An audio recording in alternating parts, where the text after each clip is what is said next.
for an agent and yourself. How are you pivoting at this point?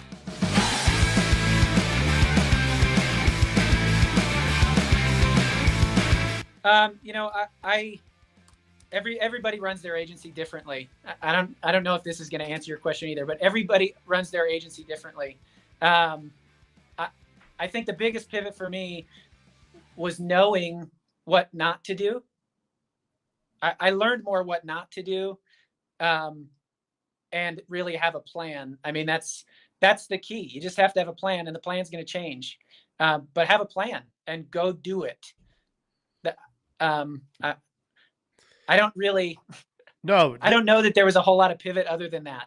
That's huge, right? And something right in the middle of that, which is, be ready for it to change, because that is going to happen.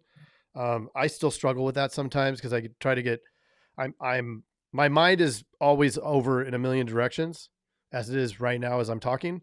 But so you try to get organized. I'll try to get organized, lay it out. And then of course the chaos happens, and you've got to set yourself up to be ready for that and then accept it. Right. Because you set the schedule and then it blows up.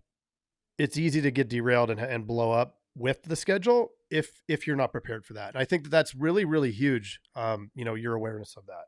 So I want to acknowledge that. It's just like having a budget, right? Everybody thinks a budget is like January through December. This is how much I'm going to spend. Right. And then come March, COVID comes and you're like, oh, wait, what? Or whatever, your washer breaks or your water heater breaks, and now you're out $2,000. And it's like, okay, well, there goes my budget. Okay, time to move on. Life still goes on. Right. Right. Nobody cares that your water heater broke. Sorry.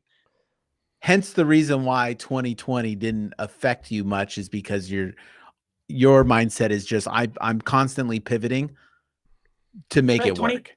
2020 was the best thing for me because I am not playing insurance agent anymore. Right. I'm sitting down and doing it. Go figure out what works and stop complaining. I hate Facebook. I hate Facebook and those groups that everybody complains about. I love Facebook because there's great groups out there, but God, there's one that somebody asked me to join the other day, and it's all just complaining. Yeah. Shut up, stop complaining, and go do something. Yeah. Right. That's tough. And getting caught up in that kind of negativity will just bring you down because it's easy to jump in, right? And just start. Yeah. Well, that's true. That happens, and then all of a sudden you're down the rabbit hole of toxic. Since I left the aviation industry, it has truly, my mindset has done a giant shift.